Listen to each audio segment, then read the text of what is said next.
এই চ্যানেলটি শুধুমাত্র বিনোদনের উদ্দেশ্যে তৈরি করা হয়েছে। আমরা কোনো আধ্যাত্মিক বা কুসংস্কারমূলক কার্যকলাপকে সমর্থন করি না। সাবস্ক্রাইব করুন এবং দেখুন একটি হৃদয় বিদারক ভৌতিক গল্প। নার্ভাস না হয়ে বেল আইকনে ক্লিক করতে ভুলবেন না।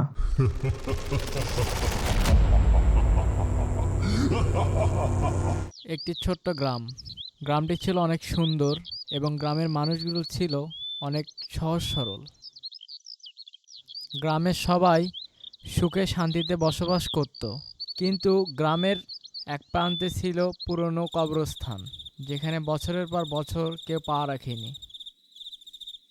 স্থানীয়রা বলতো সেখানে বাস করে এক ডাইনি, যার নাম কেউ জানতো না, কিন্তু তার কুকীর্তির গল্প ছড়িয়েছিল সবার মুখে।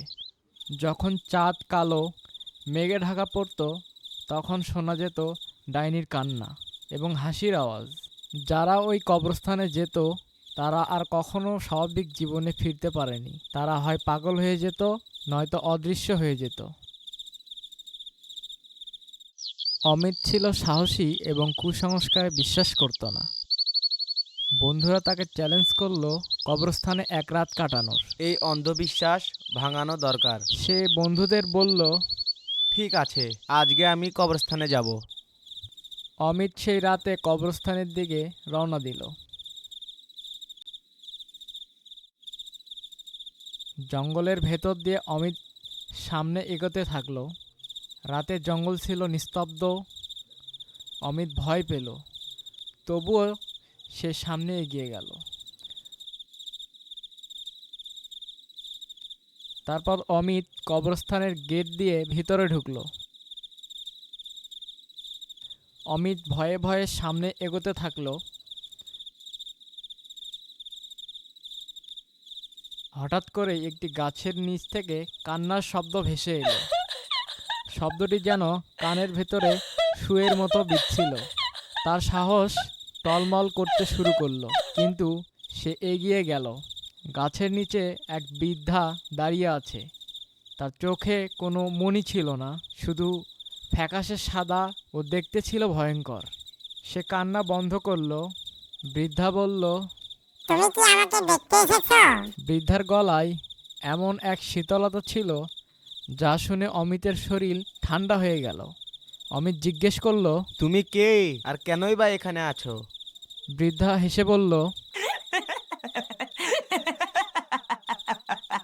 আমি যার অপেক্ষায় আছি। তার হাসি কবরস্থানের নিস্তব্ধতা ভেঙে এক করুণ প্রতিধ্বনি তৈরি করলো। তার ভয়ঙ্কর হাসি ও কথা শুনে অমিত অজ্ঞান হয়ে পড়ল।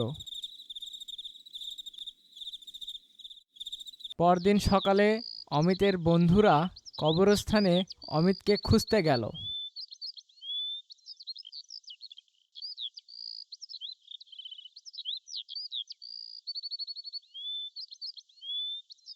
দেখলো অমিত গাছের নিচে অজ্ঞান হয়ে পড়ে আছে।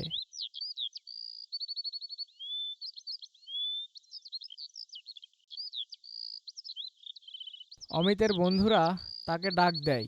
একটু পরে তার জ্ঞান ফিরে আসে।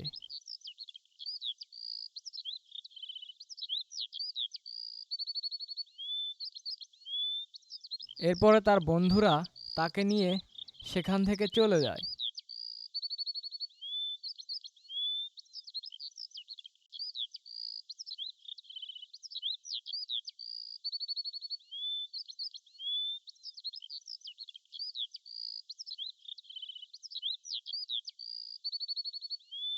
লোকমুখে এখনও শোনা যায় যে ডাইনি এখনও কবরস্থানের সেই গাছের নিচে বসে থাকে।